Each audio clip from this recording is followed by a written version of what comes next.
All right, y'all. So look, this is the first time in history, I think in like the over 7 years I've been doing YouTube, that I've done this, which is came behind a video on a topic to do a second video to fill in some gaps. Let me start out by saying last night's episode of Housewives and the video that I did was from a place of sheer emotion straight off the dome. I put the wig on to differentiate that I'm doing 2 videos about Housewives Reunion 3. So those of y'all who thought y'all already seen it, I like to call this one Housewives Reunion, a deeper dive into what went on last night. Because I missed quite a few things being upset with Kim. And even still, I'm not going through the chronological order of events. But here's some other things that I want to talk about.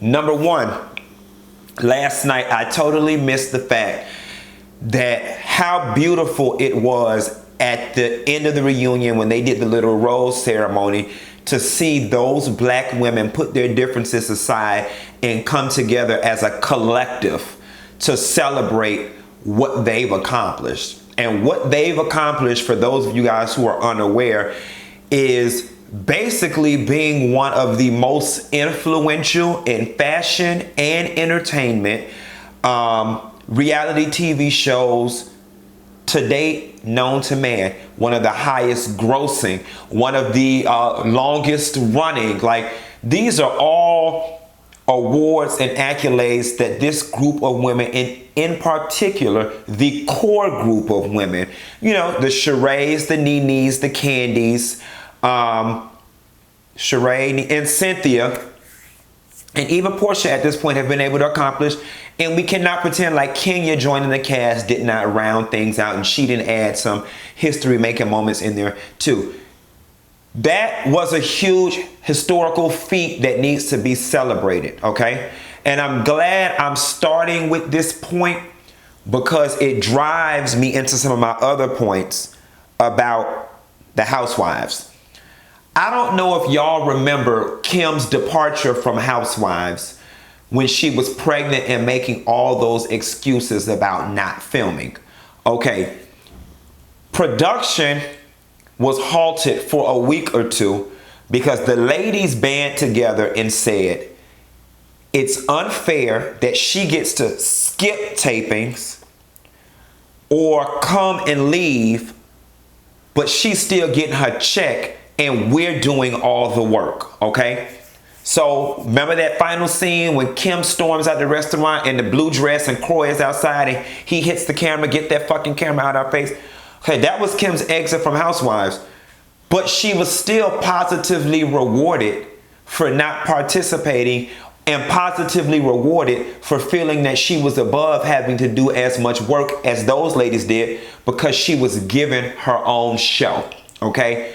And that is where some of that's why I got my own show shit came from.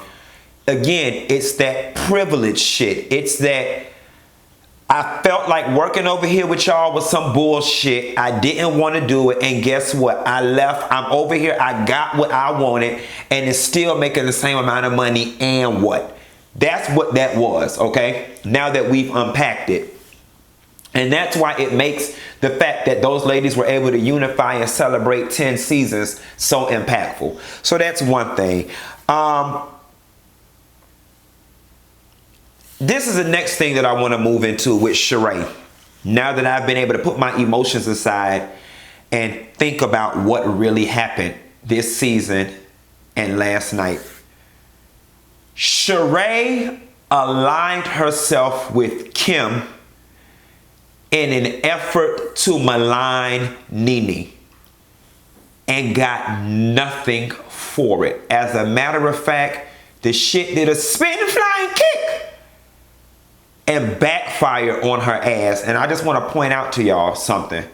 This is proof that the universe does not reward ill intentions. You know what I'm saying? Sheree's intentions were completely ill when aligning herself with Kim.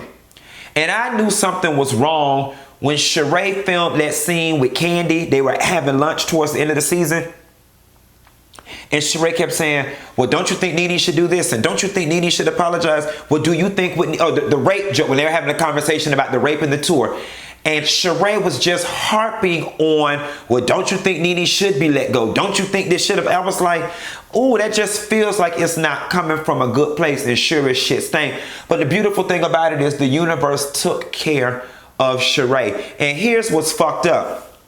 Now that you've aligned yourself with Kim in an effort to malign Nene, and now that you are out of commission with Housewives, I want to know, how hard in the paint for you is Kim willing to go to even get you a C character check on Tardy for the Party? And I'm pretty sure she ain't willing to go that far, because here's Kim's next play. Oh, well, I put in a word to the producers and they talked to the Bravo execs, and they're just really not feeling it. And I don't want to rock the boat, girl. I'll see what I can do the next time it's coming. Because the thing about it is, as far as I'm concerned, Tardy for the Party is boring as fuck. What better way to spice it up than let Sheree come over there and play around with Kim and play around with the kids, and Kim and all her kids can come play in Sheree and Tyrone basement. I mean, it can work. You know what I'm saying? But watch it not. There was something else I wanted to say. Oh, Sheree and Kim's deep-seated dislike for Nene. And for me, it goes hand in hand with Quad and Mariah's situation and relationship dynamics. Listen, whenever we meet people and we connect and we make them a part of our lives, there is a structure and a hierarchy to all relationships, right?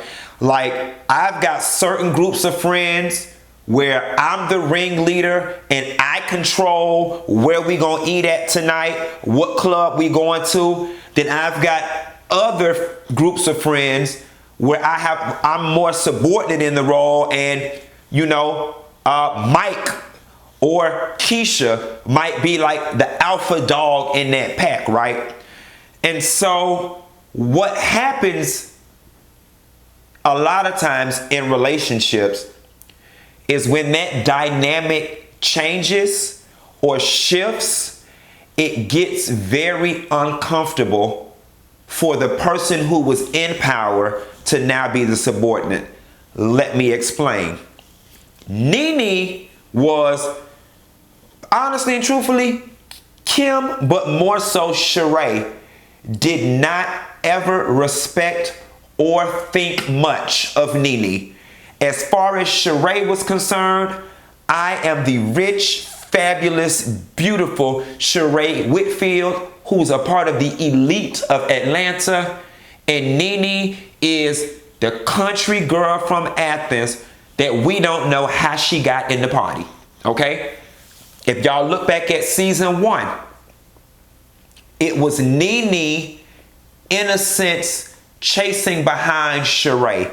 And not Sheree the individual, but what Sheree represents. Being Atlanta elite, Nene wanted to be a part, and she wanted to not just be in the room, but be a welcomed and invited part of the room. Remember season 1, Nene walked up, Sheree X'd her off the list, she couldn't get into the party, all that kind of so on and so forth. Nene will even tell you, when she was helping them cast the show, and they were saying they wanted women behind the gates. They wanted women behind the gates. Sheree Whitfield was the person she referred as the woman behind the gate. Sheree was the creme de la creme. Quiet as it's kept, this whole Housewives franchise was Sheree Whitfield's to lose, if you let me tell it. Nonetheless, you got to understand how humbling and hard it must be for Sheree to shift in her mind.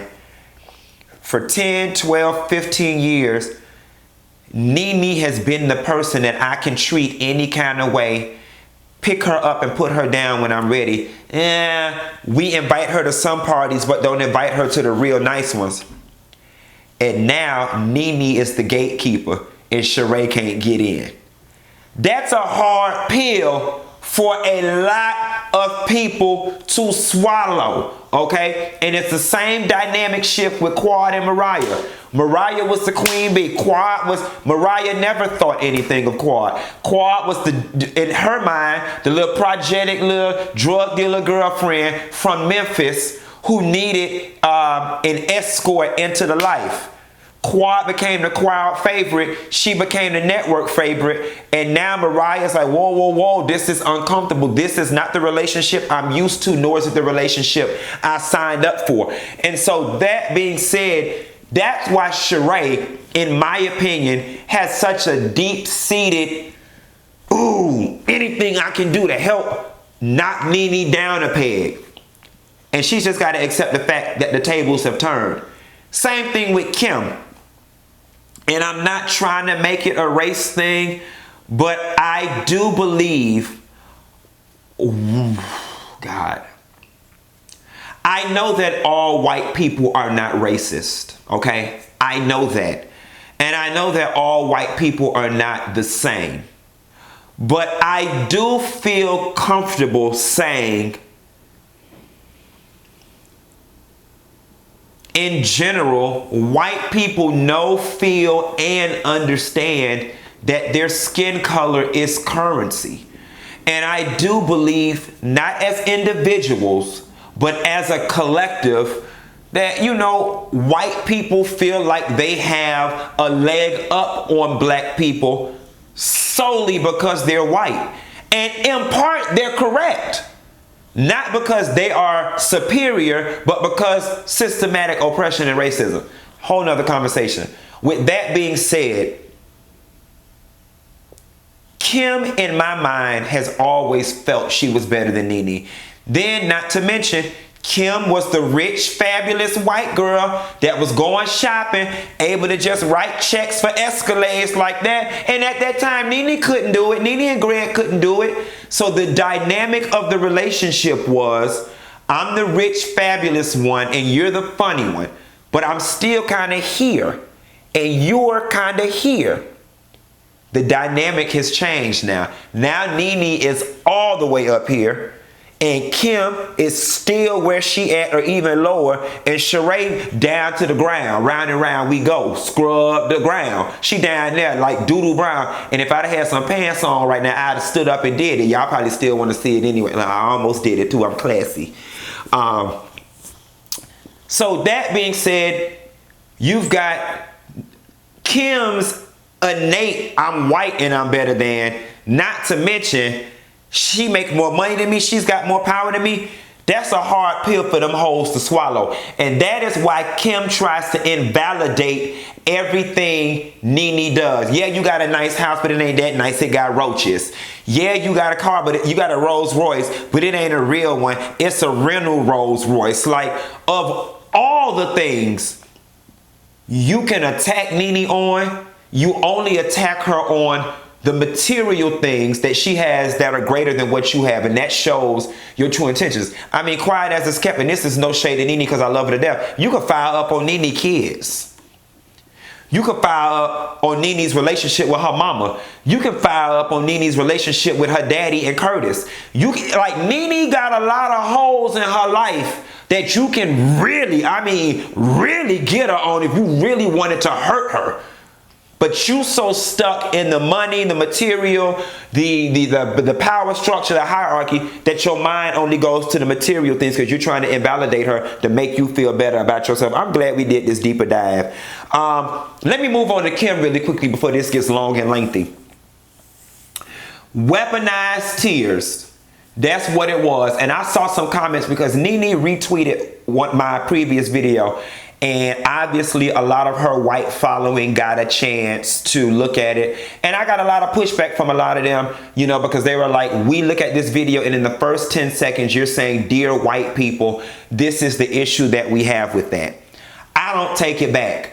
And again, dear white people, I'm sorry that me speaking for black people and us as a collective speaking about our experiences, not with you guys as individuals, but as a collective, makes you uncomfortable. But instead of you snapping back at me, perhaps you should snap back at your sister, uncle, or cousin who exemplifies this very behavior that you know that I'm talking about that makes me feel the way I feel. If you really want me to stop it, then how about you turn to your counterparts and tell them to stop doing it? I'm sorry. You cannot tell me a white woman alive out here that does not know when all else fails, her power is in her crying. That is what the fuck black people's experience of white women in this country is. I have had countless experiences at work that white women will send me strong or nasty emails, or I'll have some sort of confrontation with a white woman and she will bark at me, and then the minute I bark back and it's justified, she starts crying, and now I'm in HR. Okay? Police pull me over, and a white woman could have been on cuss me out. The minute the law get there and things not start going in her favor, she get to crying, then I'm the one looked at crazy and in the wrong. Like, this country is partial to the feelings and the tears of white women, and white women know this. You know it. You are 100% fully conscious and aware of it. The white woman is America's semi-precious jewel, and everything from the laws to the social structure is designed to protect the feeble, weak, meek, crying, blue-eyed, blonde-haired white woman. It just is. And if that upsets some people, I am sorry, but it is my truth. That has been my experience. That has been my brothers and my sisters' experience of white women in this country. And again, let me say this. I don't have the bandwidth to critique every individual white woman. I know that every single white woman is not that way. But as a collective, if I had to lay my life on the line, I'm going to lay it on the side that more of y'all are like that than the few that aren't. You know? Send me to hell, cast stones my way. It just is what it is. Moving into that. Kim, with this, there was no racism before social media. Now, black people, I don't want y'all to get mad at me, but I am going to take a moment to clearly articulate what I believe Kim was trying to say, but she was so caught up in the heat of the moment that it came out very ignorant. What I believe Kim was trying to articulate was that these race issues and race conversations and race debates were not as intense and as prevalent 10 years ago, due in part to social media. That's what she was trying to say. And she's telling the truth. I was born in 1983. I didn't realize, y'all, how fucked up this country was in terms of race, really, until about Trayvon Martin and afterwards. I grew up in the 80s and the 90s, the Nickelodeon Disney generation, the Full House Family Matters generation, and everything was a make-believe, make-pretend, we are the world and we all get along. I'm older now, I'm more conscious now, and I understand that, you know, it was there then, but it wasn't as visible, y'all. You got the 90s, the early 2000s, the 80s, it was all kumbaya. Now, every day in the news, as a result of people being able to capture and disseminate information on social media, race is a hot button topic right now. So I think that's what she meant, not that racism didn't exist. Okay, so yeah, that's me defending that statement for her. But where I'm going to get her and where I hope I earn back my black card is, Kim, you revealed your heart when you made the comment that you were a white woman sitting out there being basically attacked by 5 African American women. And then you said no other white woman would sit up there with 5 black women. would be stupid enough. So let's unpack that for a moment. Here is what I gather and how I interpret it. No white woman be stupid enough to sit up there with 5 black women. In my mind, I feel like Kim and a lot of white women buy into the stereotype that black women are brutal, vicious, or cuss you out, or spicy, okay? Conversely, we as black people, we feed into that very stereotype as well. Because Nene made the comment on the show, you didn't tell her, but I'm a black mama. I told her the way it needed to be told. So let's not pretend that black women don't carry this overarching stereotype of she'll get you together. Ooh, girl. You know, a white woman will handle you all soft and delicate, but a black woman will get you together. And how many times has Nene not said on this show, and you talking to me like that? You talking to a sister like that? Like, let's unpack that. What does that mean? You can talk to your white women friends, but you can't talk to a sister like that, because a sister will respond in a different way than a white woman. So, you know, there's some things to unpack in that statement on both sides of the aisle, okay? But overall, that's what Kim was saying. Black women are big, bad, and scary, and I'm the only damn white woman that's dumb enough to enter the lion's den. Okay? That's what she was saying, and that's what my black people want me to say and acknowledge. But I want to have a fair and balanced conversation.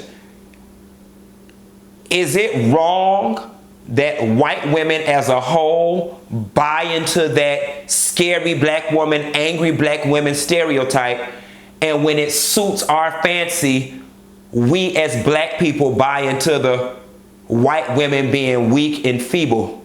Like, you know what I'm saying? I'm not trying to make excuses for Kim or the institution of whiteness. I'm simply trying to illustrate how it's two sides of the same coin. You know what I'm saying? It is two sides of the same coin, and I don't want to be one of those people who can call out bias, you know, racial bias, prejudice, and other folks, but be unwilling to examine me and my own people under the same lens. That's all it is. And yeah, this has gotten lengthy, but I feel like it's good discussion. And let's talk about it. And maybe I'll come back with a third video and talk about how Portia was in charge of the girls, how Kenya was reading, and so many other points. But this don't got long enough to go. I'll call you later. Bad.